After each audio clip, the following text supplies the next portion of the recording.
말씀의 제목은 하나님과 친밀하는 제목으로 하나님의 말씀을 전하기를 원합니다. 이 땅에 신앙의 두 종류가 있다면 피상적인 신앙이 있고 깊은 신앙의 두 종류가 있습니다. 얇은 신앙이라는 것은 뭐냐면 길가밭 같기도 하고 돌짝밭 같기도 하고 가시덤불밭처럼 환난과 시험과 돈의 유혹 앞에 늘 넘어지고 쓰러지는 자들이 바로 얇은 신앙입니다. 깊은 신앙은 십자가 바라보고 십자가 지고 살아가는 삶이 있습니다.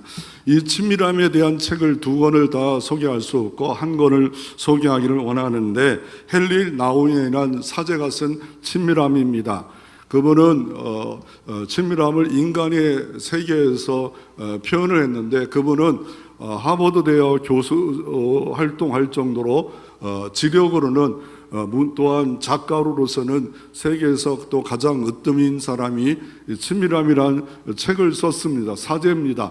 친밀함의 이 책을 썼는데 그 인간의 단계를 처음에는 마술의 단계다 말합니다. 각 태어난 아이는 부모가 마술을 부리는 것처럼 보인다는 겁니다. 그러다가 유년기를 지나가 또 사춘기를 지나 그때쯤 되면 부모가 하는 모든 일들이 이해가 안 된다 반항도 해보고 또 청년기를 지나갑니다. 그 다음에 무슨 직이 또 지나갑니까? 장년기가 있다라고 말을 하고 있습니다. 인간에도 이런 세계가 있다는데 그는 특별한 단어를 하나를 시작할 때 참 작가로서 대단하다. 인간을 처음에는 마술처럼 부모가 여겨진다. 그렇지만 점점 커질수록 부모와의 관계도 마술처럼 보이지 않는다. 이 마술이란 단어를 끌고 들어옵니다. 그리고 두 번째로 그 책에서 나오는 내용이 성입니다. 성. 부부간의 성인데 탈취가 아닌 사랑의 관계가 되라고 말합니다. 많은 부부관계는 탈취, 자기 욕심을 이루는 그런 것들을 통해서 이렇게 이용물로 살아가지만 사랑의 관계를 가지라라고 친밀함을 가져라라고 이렇게 말을 하고 있습니다. 그리고 더 나아가서 하나님께 가까이 하는 방법은 기도다. 기도를 하지 않으면 하나님과 가까이 할 수가 없다. 기도에 대한 이야기를 장황하게 기록되어져 있습니다. 그리고 나서 공동체, 이 교회란 공동체를 통해서 하나님과 가까이 하는 삶을 우리가 살아갈 수 있음을 친밀함에 대해서 이렇게 말하고 있습니다. 그분은 이런 말을 합니다. 집이 없는 자가 있다. 집이 없는 자. 가정에서도 집이 없는 자가 있고 하나님 나라, 교회에서도 집이 없는, 소속감이 없는, 친밀감이 없는 그런 사람이 있다라고 말을 하고 있습니다. 거기서 친밀한 사람의 세 가지 단어로 이렇게 나눠주면 이 친밀함, 풍성한 희열, 이게 하나님과 가까이 한 사람이 친밀함, 풍성한 희열을 가지고 있는 사람이 친밀하다라고 말을 하고 있습니다. 이런 거 하나님과 친밀한 한 사람을 먼저 소개하기를 원합니다. 미국의 16대 대통령 에브람 링컨입니다.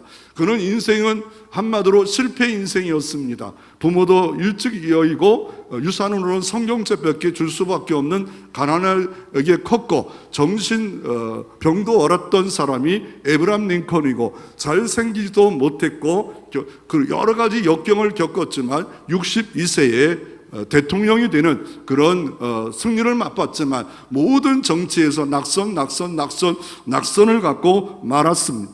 그 기자가 질문합니다. 당신의 성공과 존경의 비결은 무엇입니까? 나는 실패를 했기 때문에 나는 존경과 사랑을 받을 수 있다라고 말하고 있습니다. 많이 실패를 경험하지 못하면 교만하지 않겠습니까? 오만하지 않겠습니까? 거만하지 않겠습니까? 많이 실패했기 때문에 겸손했다고 말하고 있습니다. 또다시 그 사람에 대해서 하나님과 친밀함은 백왕관을 기도실로 만든 사람이라고 말하고 있고 그리고 어떻습니까? 하루에 2시간 이상은 하나님과 기도 시간을 가졌던 사람이 에브람 링컨이었다라고 말을 합니다. 그 업적이 많은 업적 중에 하나가 무엇입니까? 미국의 가장 돈을 많이 벌게 했던 노예들을 해방시키는 일을 위해서 서로 남북이 전쟁을 벌일 수밖에 없는 일이 있을 때, 포탄이 날아가는 그때에도 자기 텐트에서 텐트에도 하얀 천을 갖다 놓으면 기도 시간이다. 이 기도 시간에 다른 일로 나를 찾지를 말아달라 했던 기도 중심, 하나님의 중심으로 살았던 이 사람이 에브라함 링컨입니다. 그 백악관에 늘 기도하는 장소 가서 기도를 시작했고 기도로 모든 일들을 했다라고 말하고 있습니다. 여러분은 하나님은 피상적입니까? 아니면 너무 얇은 하나님을 모시고 있습니까? 그분이 그렇게 여러분에게 위대하지 않습니까? 그분은 어떤 분으로 여러분에게 다가와 있습니까? 첫째로 한번 살펴보기를 원하는 것은 여호와를 가까이 한다는 것이 무엇입니까?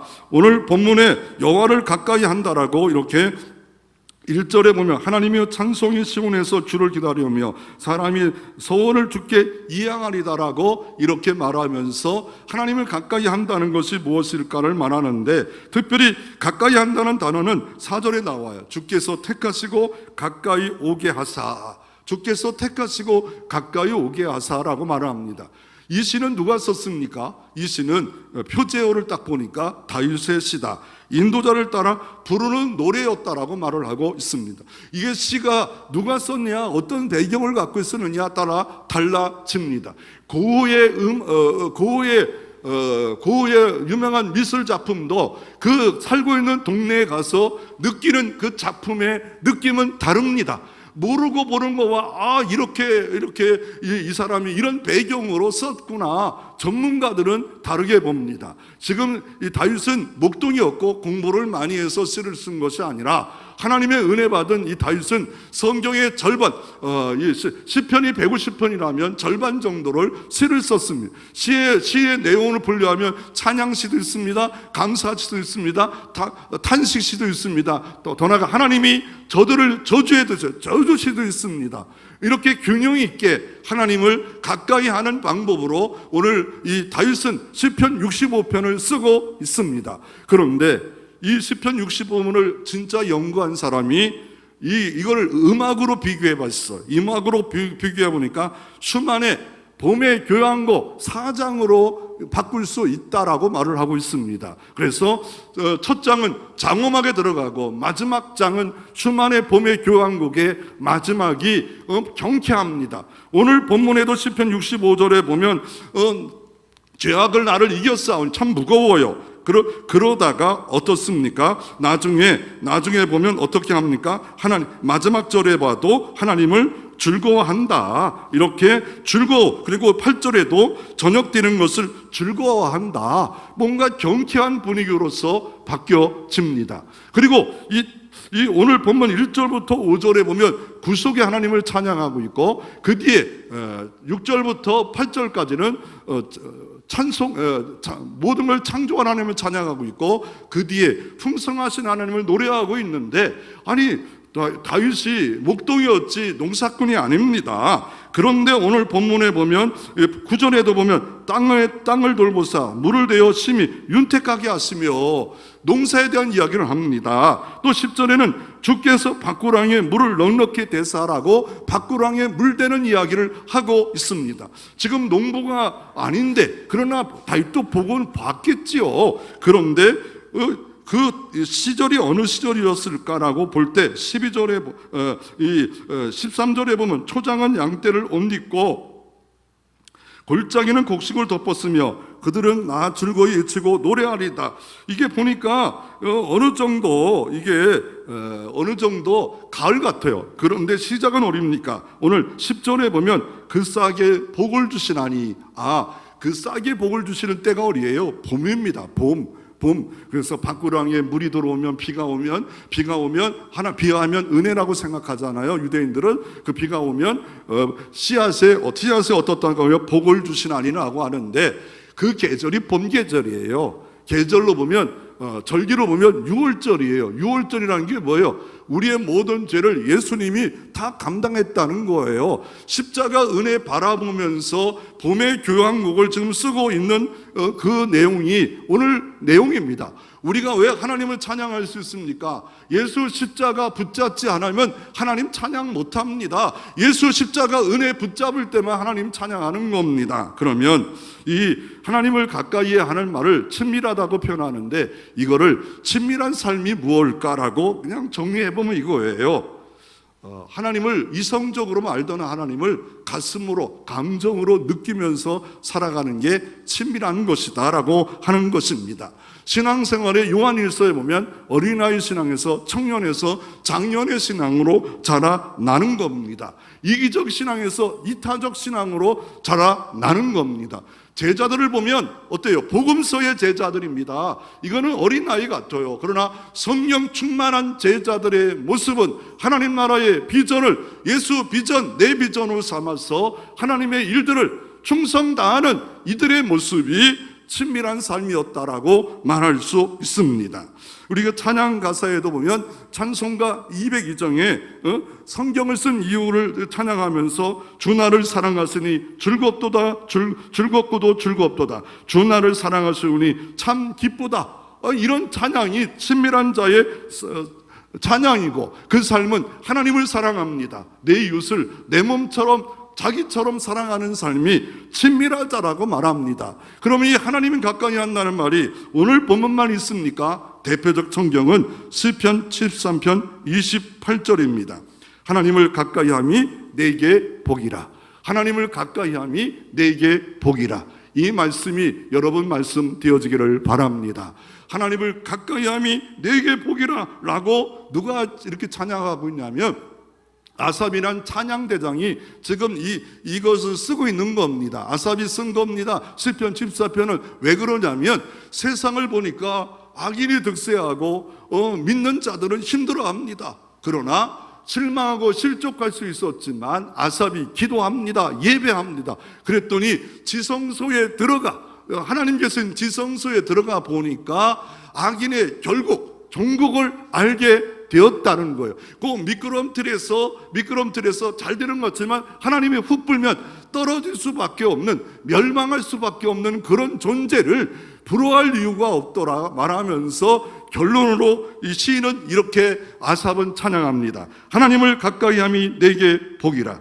내가 주 여호와를 나의 피난처로 삼아 아무리 악인이 득세하고 정말 이해가 될 수 없는 고난이 와도 하나님이 나의 피난처로 삼겠다. 그리고 사명을 가지고 살겠다. 주의 모든 행적을 전파하리로다 라고 이렇게 하나님을 가까이 하는 삶이 무엇인가에 대해서 아삽은 말하고 있습니다.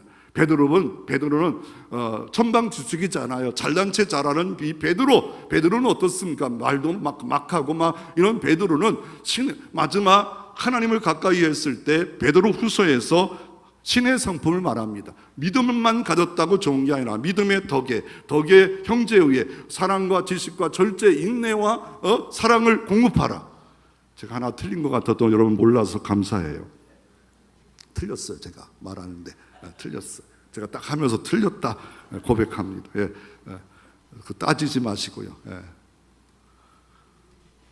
그래서 이 여호와의 친밀함이라는 것은 행복하게 합니다. 믿음의 사람이 행복합니다. 내 곁에 늘 전능하신 하나님, 나를 도와주시는 하나님이 계신다. 행복한데 시편 25편 14절에 보면 왜 행복하냐면 여호와의 친밀하심이 그를 경외한 자들에게 있음이며 그의 언약을 그들에게 보이심이라. 여호와의 친밀하신 사람은 언약을 보인대요. 새 언약, 십자가 언약을 보인대요. 여호와의 친밀한 사람은 십자가가 보인대요. 십자가 은혜가 보인대요. 성경이 보인대요. 여호와의 친밀하지 않은 사람은 등불이 꺼져 있어요. 하나님의 성령의 계시로 기록한 성경을 성령이 조명해야 이 말씀이 깨달아지고 진리 가운데 들어가고 이 말씀이 살아있고 운동력 있고 우리의 죄를 쪼개고 소성하고 말씀이 우리 내비게이션 되고 말씀이 나를 능력 있게 하는데 우리가 어떻게 한다고요? 여호와의 친밀한 자는 언약을 보여주는데 안 보여줘요. 답답해. 그래서 이 친밀함은 소드라는 히브리어인데 가까이 만난다는 거예요. 하나님과 가까이 비밀을 얘기한다는 거예요. 비밀을 너무 가까이 이렇게 있다는 거예요. 가까이 있다는 거예요. 가까이. 이 가까이 언제 있을까요? 어느 때는 남자 여자들이 보면 가까이 넘어 있더라고요. 저 서울의 대학로나 이런 대학교 근처에 가면 남녀들이 어떻게 가까이가 있지 않아요? 그런데 가까이 있어도 너무 가까이 있어서 키스를 하고 있던지 길거리에서 안아주면 눈을 이렇게 감아요. 그러면서 축복해요. 빨리 결혼해라. 그런데 제가 좋다고 말하는 건 아니에요. 그러나 젊은 남녀들이 얼마나 사랑해서 길거리에서도 키스하고 있고 안고 싶어가지고 뭐 정신 못 차리고 있는 그 모습을 볼 때 싱싱하다, 싱싱하다. 아주 넘친다. 그렇다고 눈은 찌그러지죠. 그 집에서나 아주 뭐 나와서까지 저렇게 해. 이러지만 그 안에 사랑이 넘치지 않아요. 그러니까 이렇게 가까이 하나님과 친밀하게 이렇게 하라고 말하고 있습니다. 그러면 이 집사님 PPT. 그래서 박 집사님 어디 가셨나? 우리 왔다 갔다 하시고. 그래서 여호와의 산에 이렇게 신의 산에 이렇게 올라가서 우리가 이 땅에 살아가는 동안에 주님과의 친밀함을 이렇게 가졌던 모세를 볼 수 있습니다. 여호와의 산 신의 산에 모세가 하나님의 말씀 십계명을 받으러 올라가는데, 그런데 하나님이 특별히 이렇게 말합니다. 출애굽기 24장 1절에 또 모세에게 이르시되 너는 아론과 나답과 아비오와 이스라엘 장로 70명과 함께 여호와께 올라와 멀리서 경배하고, 70명은 산이 있다면 중턱에서 경배하라는 거예요. 백성들은 올라오지 말라는 거예요. 그리고 어떻습니까? 이 하나님 말씀을 받을 때 어떻게 합니까? 모세가 그의 부하 여호수아만 함께 올라갔다라고 이렇게 말을 하고 있습니다. 위치가 있다는 거예요. 아니 지금도 이렇게 위치가 있습니까? 위치가. 그래서 가까이 모세와 여호수아는 나왔고, 하나님이 강림하실 때 가까이 있었고, 그 중간에는 70인 장로가 있었고, 밑에는 백성들이 있는데 지금도 그렇습니다. 아닙니다. 지금 바뀌었어요. 그때는 이렇게 하나님이 뭔가 하나님을 거룩하게 구별되게 좀 섬기라고 가르치기 원했지만 이제 어떻게 됐습니까? 예수 그리스도가 십자가에서 희장을 찢어버리셨어요. 그 몸이 죽으심으로 말미암아 찢어버리셨어요. 그래서 어떻게 합니까? 히브리서 4장 16절에 그러므로 우리가 긍휼하심을 받고 때를 따라 돕는 은혜 얻기 위하여 은혜의 보좌 앞에 담대히 나아갈지니라. 지성소에 담대히 나간대요. 예수님이 십자가로 다 찢어버리셨고 이제는 지성소에 믿는 자들은 다 나아갈 수 있음을 말하고 있습니다. 그래서 은혜의 보좌가 지금 열려있지 않아요. 다 나가는 시간이라 말하고 있습니다. 이 여호와의 친밀하심을 아모스는 어떻게 말합니까? 아모스는 이렇게 말합니다. 주 여호와께서는 자기 비밀을 그종 선자에게 보이지 아니하시고 결코 행함이 없으시리라 라고 이렇게 말하고 있습니다. 선자에게 보이지 않고는 결코 행함이 없다 말합니다. 하나님이 어떻게 합니까? 친밀한 자에게는 보여준다라고 말하고 있는데, 누구에게 이렇게 친밀하게 보여줬습니까? 다윗이 승리의 길에도 보여줬고 도망자의 길에도 보여줬고 언제든지 신뢰하고 만족한 목자이신 하나님으로서 다윗에게 보여주셨습니다. 야곱은 또 어떻습니까? 누스르드라의 도망자였을 때도 주님은 늘 친밀하게 함께해 주셨고, 더 나아가 미디안, 마하나임, 야복간, 세겐, 베델로 찾아오신 하나님을 늘 만나 주셨습니다. 베드로는 어떻습니까? 갈리오에서 처음 만남일 때도 주님이 함께 하셨고, 세상 지고 들어간 다시 갈리로 갔을 때도 요한복음 20장에 찾아와서 내가 나를 사랑하느냐, 내가 나를 사랑하느냐, 내가 나를 사랑하느냐, 양을 먹여라 이러시면서 찾아오시는 하나님이셨습니다.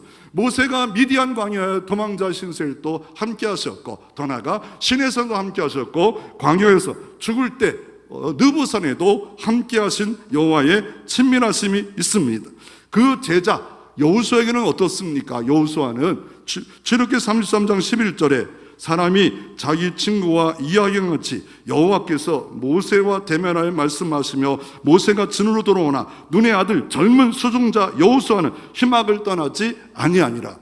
하나님 가까이 했던 모세는 희막에서 늘 살았지만 어느 때는 돌아올 때가 있었어요. 그러나 어떤 일이 벌어집니까? 젊은 수종자 여호수아는 그곳에서 계속 머물러 있었더라 라고 말합니다. 하나님 집에도 함께 왔습니다. 그러나 교회에 와서 얼마나 머물러서 하나님을 예배하고 경배하는 삶으로서 머물러 있느냐, 기도 시간이 있느냐, 예배 시간이 있느냐라고 주님께서 말씀하고 있습니다. 찬송가에도 387장에 이렇게 찬양합니다.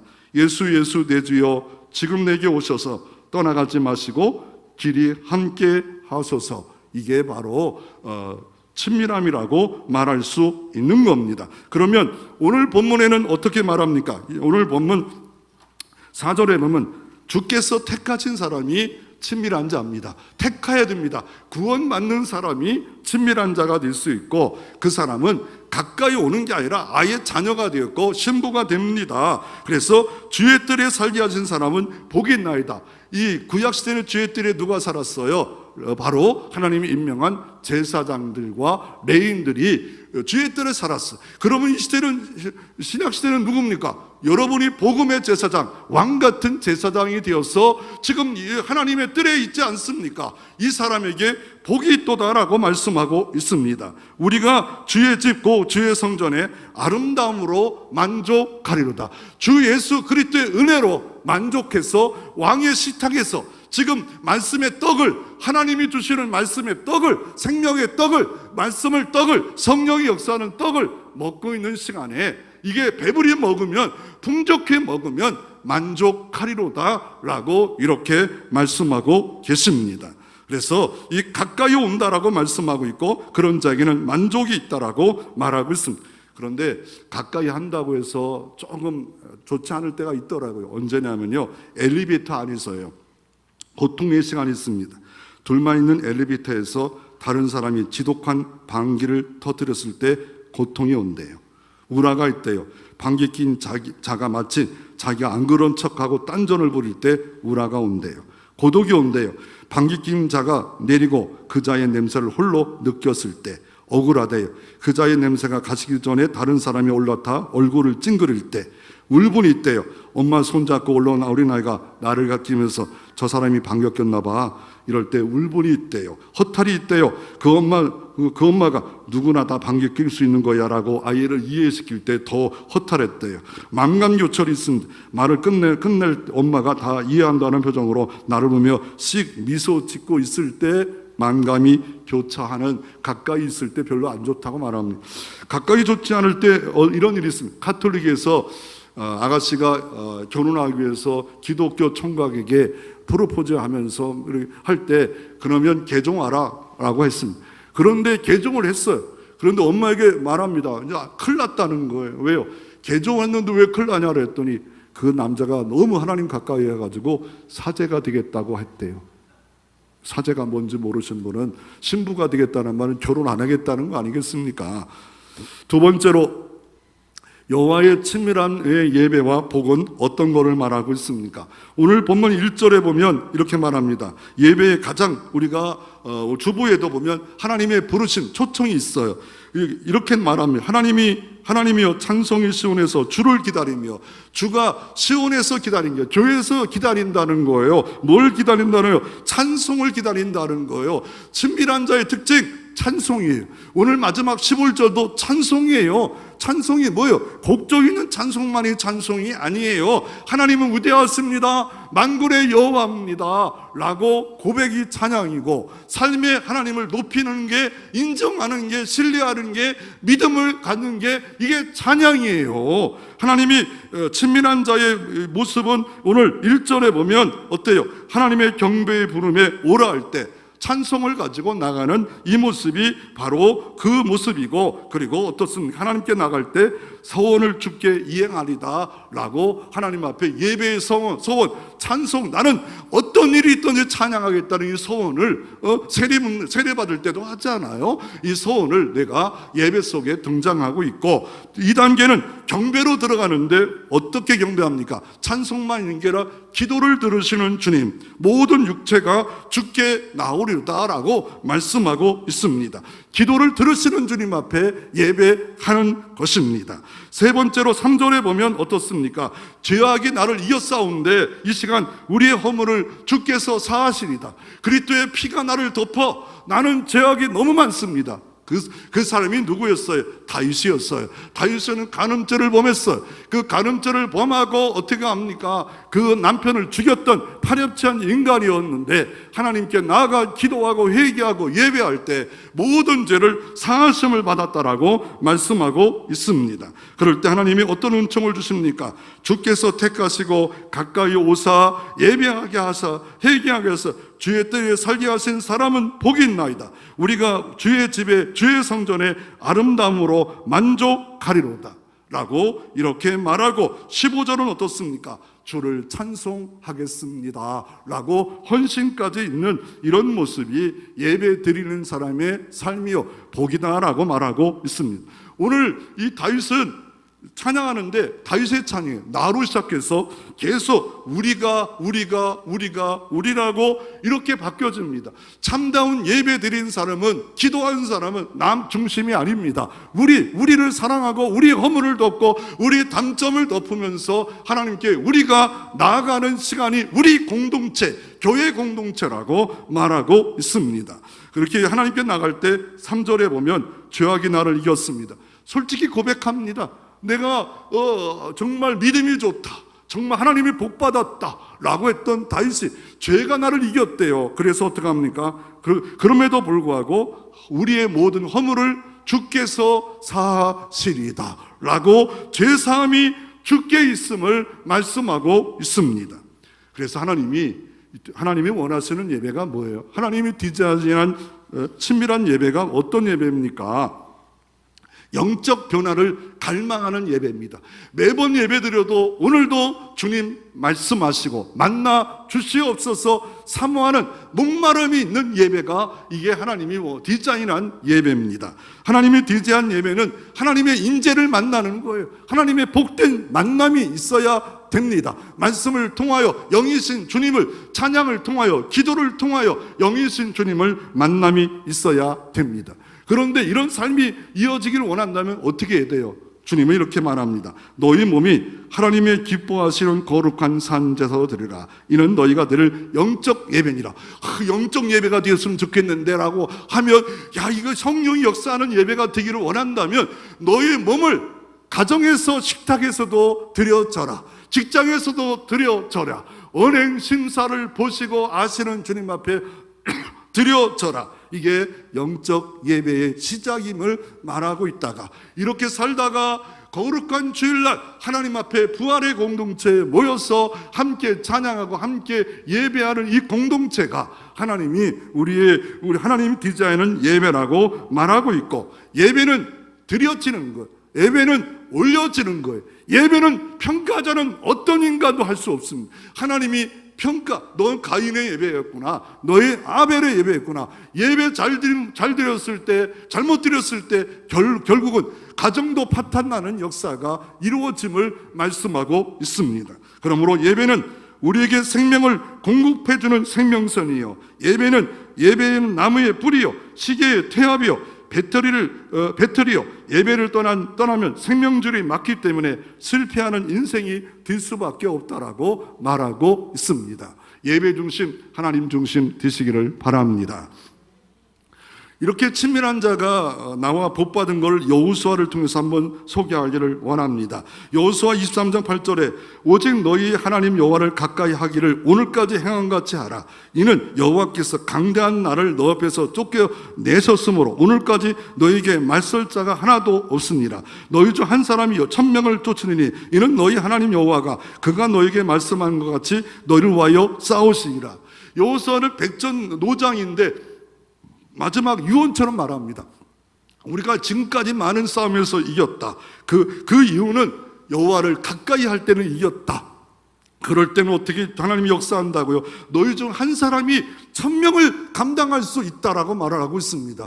은혜가 충만하고 비전이 충만하고 말씀이 충만한 한 사람이 세상을 뒤집어 놓을 수 있고, 예수님은 3명의 제자를 향해서 모든 비전을 걸고 하나님의 일을 했습니다. 그래서 고별설교에 하나님을 가까이 하라, 이것만이 너희들이 가나안 땅에 들어가서 세상 속에 들어가 너희들이 승리할 수 있는 비결이 여기 있다라고 말하고 있습니다. 이 가까이 한다는 말은 히브리어로 다바크입니다. 사랑이란 말도 다바크예요. 하나님 사랑합니까? 들러붙는 거예요. 가까이 하는 거예요. 그냥 뭐 집에서 할 일을 막 바깥에도 뽀뽀하고 키스하고 안고 했던 것처럼, 사랑하면 미치는 것처럼 다바크예요. 사랑은 뭐 에로스, 뭐 아가페, 뭐 헬라어의 단어가 있지만 사랑 중 하나가 가까이 하는 거. 하나님과 가까이, 늘 하나님 동행하는 것, 하나님과 모시고 살아가는 겁니다. 이럴 때 승리가 여기에 있다라고 말하고 있습니다. 하나님이 가까이 하면 승리하고 치유가 있다라고 말씀하고 있습니다. 이 오서를 통해 좀 더 살펴보기를 원하면 어떻습니까? 어느 날 아멜렉이 쳐들어왔을 때 모세와 아론과 홀은 산에 올라가서 기도하고 여호수아 장군을 이끌어가서 전쟁터에 나가서 전쟁합니다. 그런데 막 이겨요. 근데 져요. 나중에 보니까 자기가 전략이 좋아서 자기 훈련 잘 받아서 이긴 줄 알았는데, 모세가 손을 들고 기도하니까 이겼고 내려오면 졌더라. 그래서 그것을 본 옆에 있는 아론과 홀이 어떻게 합니까? 돌 위에 모세를 올려놓고 어떻게 합니까? 아론과 홀이 손을 올려줍니다. 동역합니다. 그랬더니 계속 이겼더라, 계속 승리했더라. 여호수아가 알았지 않겠습니까? 그것이 뭡니까? 하나님이 가까이함이 승리였구나, 하나님 가까이함이 복이었구나. 내가 왜 복을 못 받지 못하고 있는가? 그래서 어떻게 합니까? 여리고성 난공몰락 성 앞에도 신발을 벗습니다. 난공몰락 성 앞에도 할례를 행합니다. 싸울 수 없어요. 할례 행하면 또 유월절을 지킵니다. 아니 바로 다 지켜보는 성 앞에 서서 갑자기 밤에 쳐들어오면 진멸당하는데도 불구하고 할례를 행하고 더 나아가 유월절을 지킵니다. 하나님을 기뻐 가까이 할 게 뭘까라고, 내가 복이 있는 사람이 되어지면 복이 온다라고 말하고 있습니다. 에브라임 링컨에게 묻습니다. 남북전쟁에서 우리가 승리했으면 좋겠습니다, 하나님 우리 편에 있으면 좋겠습니다 할 때 에브라임 링컨이 유명한 말을 합니다. 내가 하나님 편에 있으면 하나님은 내 편에 있을 것이다 라고 말하고 있습니다. 그것이 하나님 가까이 하는 거예요. 가까이. 그러나 여호수아가 실패했던 것이 무엇입니까? 난공몰락 여리고성은 말씀 따라 어떻게 합니까? 날마다 한 바퀴 돕니다. 마지막 7바퀴 봅니다. 나팔을 불러올 때 붑니다. 그랬더니 그 성이 무너져 승리하는 역사가 이루어졌지만, 바로 뒤에 아이성 작은 성입니다. 가서 그냥 전쟁에 나가서 싸우라고 수천 명을 보냈는데 34명이 죽고 맙니다. 그 이유가 뭡니까? 아간이라는 사람이 여리고성에서 하나님이 다 하나님께 드려져라, 모든 전리품은 이건 첫성이게 첫 것이니까 하나님께 드려주라 하는데 욕심이 나서 착복합니다. 그래서 기도하지 않아가지고 하나님께 뜻을 묻지 않자 어떻게 합니까? 아이성성에서 실패하고, 뭘 교훈을 얻을 수 있겠습니까? 기도하지 않으면 실패한다.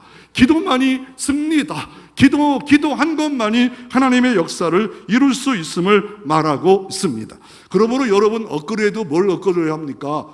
여러분 뭐 핸드폰도 업그레이드 하고 컴퓨터도 업그레이드 하고 다 업그레이드 하는데, 친밀함이 이 여름에 업그레이드 하는 삶이 있으면 좋겠다 생각이 되어집니다. 휴가 가서 조용한 시간에 주야로 주님을 묵상하면서 휴가를 가더라도 하나님을 찬양하고 예배하고 하나님의 말씀을 가까이 하고 신앙서적이라도 하나, 성경책에도 가까이 간 휴가, 심히 쉬지 말라는 게 아니에요. 여행하더라도 성경책이라도 신앙서적 하나라도 해서 하나님을 가까이 할 때 여러분의 삶에 하나님의 복이 형통이 넘치기를 바랍니다.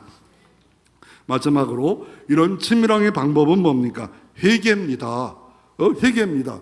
사무엘 선지자 보고, 어떻게 사무엘 선지자가 보고 우리가 하나님 부흥과 은혜를 주세요. 그랬더니 하는 게 뭐예요? 미스바로 모여라. 그랬더니 블레셋이 미스바로 탄에 다 모이니까 잘 됐다고 총공격을 합니다. 그럴 때 어떻게 합니까? 사무엘이 너희의 모든 죄악을 다 제거하라. 그리고 하나님께 나아가자. 그럴 때 어떻게 합니까? 기도의 승리의 역사를 사무엘과 백성들을 통해 이루어 줍니다. 그때 기념으로 돌을 하나 딱 세웁니다. 그 돌 이름을 에벤에셀이라 하였더라. 지금까지 여호와께서 도우실 거고 미래도 도우실 것이다. 언제? 기도할 때. 기도할 때 부흥은 일어날 수밖에 없습니다. 기도해야 된다라고 말하고 있고, 구할 때 좋은 거 성령을 주시지 않겠는가? 성령은 보혜사입니다. 성령은 두나미스입니다. 성령은 진리의 영이십니다. 구할 때 주십니다. 그래서 어떻습니까? 이 구약에는 이 회개하는 방법을 슈브, 리턴, 180도 돌린다. 하나님께로, 교회로 돌아서라. 또 신약에서는 메타노이아라고 말합니다. 돌리라는 거예요. 그래서 어떻게 살라는 거예요? 시편 57편 7절에 하나님이여 내 마음이 확정되었고 내 마음이 확정되었사오니 내가 노래하고 내가 찬송하리로다.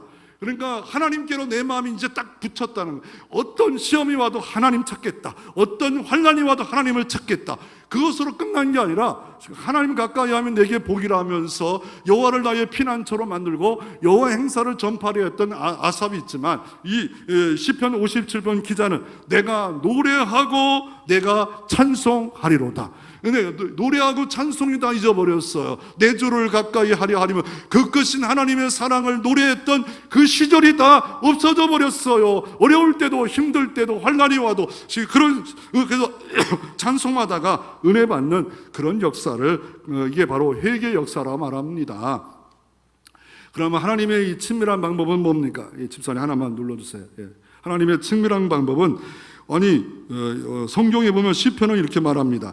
여호와는 마음이 상한 자를 가까이 하시고 중심으로 통회하는 자를 구원하신도다 말씀합니다. 마음이 상한 자래요. 마음이 으깨진 자예요. 그래서 예수님은 팔복에 마음이 가난한 자는 복이 있도다. 애통하는 자는 복이 있도다. 외통의 뜻이 뭐예요? 내 안에 있어 할 것이 의가 없고 내 안에 사랑이 없고 악한 것만 가득 찬 나를 볼 때 애통하는 자는 복이 있나니 위로가 저에게 있을 것이요. 위로가 뭐예요? 성령이에요. 보혜사 성령이 여러분과 함께해서 내가 너를 안다.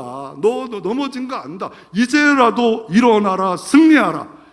왜 그렇게 합니까? 이사야 59장 2절에 오직 너희 죄악이 너희와 너희 하나님 사이를 갈라놓았고, 우리가 기도해도 예배해도 응답이 없고 인재가 없는 이유가 죄 때문에 그렇대요. 죄 때문에. 그래서 이사야 선지자가 하나님께 나갈 때 어떻게 합니까? 우시아 왕이 죽어서 나라가 힘들 때 나갔을 때 여호와를 비워, 천사를 비워, 나가 죽었다 인정. 그럴 때 어떻게 합니까? 아니다, 넌 죽지 않는다. 그래서 어떻게 합니까? 여호와께서 천사를 보면서 네 입술을 정결하게 하라 하시면서 누가 나를 왜 갈고? 라고 할 때 이사야가 이렇게 말합니다. 내가 여기 있나이다. 나를 보내소서. 이게 하나님과 가까이 회개하고 회복한 심령은 나를 쓰시옵소서, 내가 여기 있나이다, 나를 보내소서, 내 입술이 부정한 자입니다 라는 고백이 있을 때 하나님께 이사야가 귀하게 쓰임받습니다. 그 반대는 누굽니까? 가룟유다입니다. 가룟유다. 하나님 가까이 돈길을 다 맡은 사람이었지만 그러나 욕심이 나서 돈을 다 착복하다가 나중에는 예수님을 보니까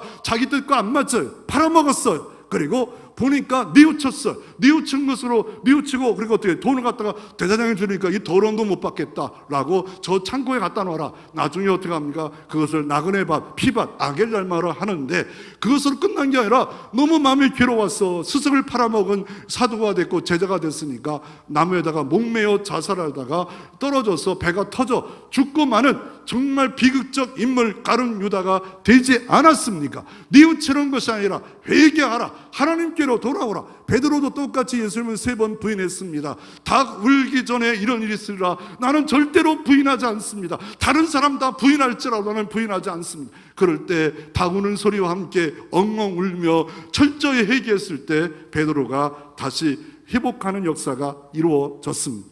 썬단시라는 유명한 사람이 이렇게 말을 합니다. 그 발 아래 엎드려라는 그곳에 이렇게 말을 합니다. 어떤 엄마가 숲속에서 3살짜리 아이를 두고서 숨었대요. 그랬더니 동네 사람이 난리 났대요. 별거 다 줘도 만족함이 없고 울었대요. 그러나 엄마가 가까이 가니까 모든 것이 해결되었다라고 말하고 있습니다. 하나님을 가까이 하는 방법이 뭡니까? 회개입니다. 회개. 어떻게 이렇게 회개할 때 다윗이 마음이 상해서 얘기할 때 긍휼력이었고, 한나가 자녀가 없어 정말 마음이 상할 때 기도할 때 삼남 이녀의 복을 받는 역사가 이루었고, 엘리야도 어떻게 합니까? 하나님의 응답받고 승리했지만 이세벨이 결국 자기를 죽이려 할 때 마음이 상해서 로덴 나무에 앉아서 죽기를 구할 때 다시 하나님이 떡을 주시고 물을 주시고 시내산 가서 40일 달려갔는데 하나님이 안 계세요. 불 가운데 지진 가운데. 그러나 세미한 가운데 엘리야야, 내가 너를 안다. 너 열심히 하고 득심한 거 안다. 그럴 때 그 인생이 바뀌어졌다라고 말하고 있습니다. 우리는 어떻게 은혜를 받을 수 있겠습니까? 야고보 4장 6절에 그러나 더 큰 은혜를 주시나니 그러므로 일렀을 때 하나님의 교만한 자를 물리치시고 겸손한 자에게 은혜를 주신다 하였느니라. 야고보 4장 10절에 주 앞에 낮추라. 그리하면 주께서 너희를 높여 주시리라. 여러분, 여기에 그 물컵이 있는데 뚜껑을 덮어놓으면 아무리 비가 와도 담을 수 없습니다. 겸손한 그릇에 은혜를 주시고 겸손한 그릇에 어떻습니까? 하나님께서 높여주는 역사가 있다라고 말하고 있는 겁니다. 내가 왜 복을 못 받습니까? 내가 왜 이런 찬양이 없습니까? 그 더욱더 겸손한 하나님의 뜻인 줄 알고 납작 엎드려 예배하고 기도하고 말 한마디 행동 한마디 눈 한마디 눈 하나라도 하나님, 내가 다윗처럼 도망자로 지금 살 때 징계를 더 받고 저주를 더 받으면 내가 속히 모든 원한이 떠나갈 겁니다. 저주가 떠나 이 하나님의 중심의 마음 이럴 때 하나님은 높여주십니다. 오늘 다윗은 찬양합니다. 친밀히 모습은 찬양합니다. 2절은 기도합니다. 3절은 제사함을 받습니다. 또 4절은 만족함이 있습니다. 5절은 구원의 하나님을 찬양합니다. 6절부터 10절은 풍성하신 하나님 때문에 즐거워하며 찬양하는 친밀함을 이루는 방법을 오늘 말씀하고 있습니다. 마지막으로 내비게토의 선교에서 수레바퀴 삶이 있습니다. 하나님과 친밀한 삶은 늘 순종하고 말씀 생활, 기도 생활, 찬양 생활, 하나님과 교제, 성도의 아름다운 교제가 중심에 예수 그리스도를 두고 살아가면 날마다 시험과 환난이 와도 이기고 하나님의 복과 즐거움과 찬양이 있는 삶을 살아갈 수 있다라고 말하고 있습니다. 어떤 하나도 내가 빠졌다면 엊그제 시켰어. 기도가 놓쳤네요. 말씀을 놓쳤네요. 하나님과 교제가 찬양이 놓쳤네요. 이 놓침을 다시 찾는 여러분 되어지기를 주의 이름으로 축원합니다.